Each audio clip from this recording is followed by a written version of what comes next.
What I want you to understand is that when God created you, you were created in 3 parts.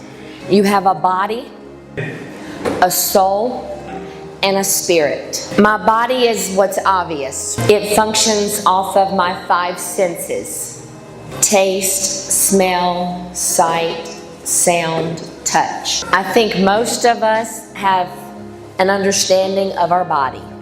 Housed within our body is our soul. Within our soul, in our innermost being, is our spirit. Our soul is also our mind. Our soul is where we think, where we reason. It houses our emotions. It houses our habits. Our spirit is the part of us that is born again. So when you accept the Lord as Savior, your spirit now belongs to Him. So when we experience fear, trauma, embarrassment, heartache, rejection, they often can attach themselves. I can punch you, and that immediately does something to his body. But more happens than just the actual physical part of me punching him. Have you ever had somebody hit you? And even if they pretend, you may flinch. Because the memory or the emotion that was brought is not in the body alone. It's in the mind. So if I hit him hard enough and I actually damage him, then not only does his body feel it, he now has the thought process of that it hurt and to move. But also, not that he's scared of me, but that aversion of fear would make him remember that it hurt. What I want you to understand is that when something happens to you, trauma is housed in more areas than just the physical body that may have been hurt. The soul has also received that trauma. Oh, Jesus, Jesus, Jesus.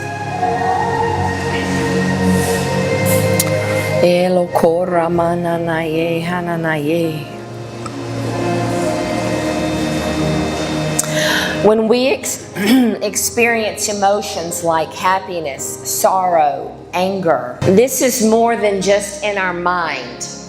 I use fear as an example. Drea, come here.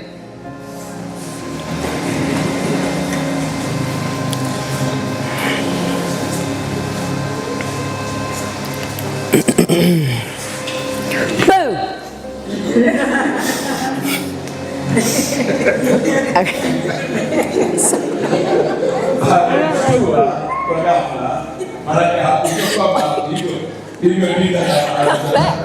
Come back.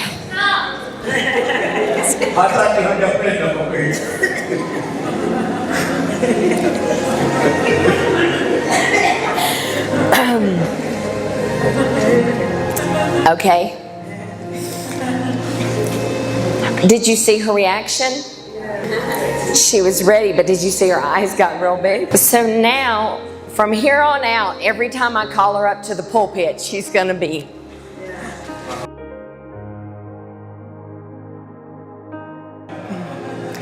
It's not that I actually hurt her, but the memory will be there.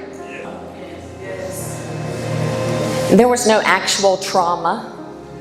Maybe a little bit of embarrassment. But what happens to our minds is they take on all of our emotions. And sometimes it's more than we can actually process. Fear, for example, can be gripping to the body and can cause tension, right?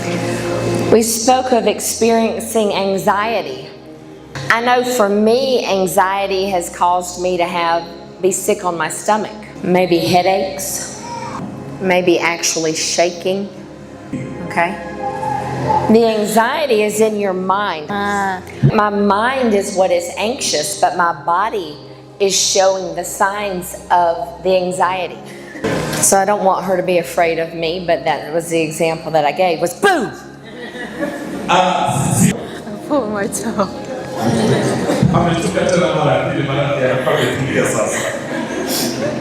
I don't want her afraid of me. I'm just showing you how we physically react to things in our life. And our relationship is good enough that she knows that I'm not always going to go boo. She can trust me. I'm a safe place for her, even when I go boo. But if every time she came up to me, I did that, what kind of condition would she be in? What would our relationship be like? She would not trust me to not scare her.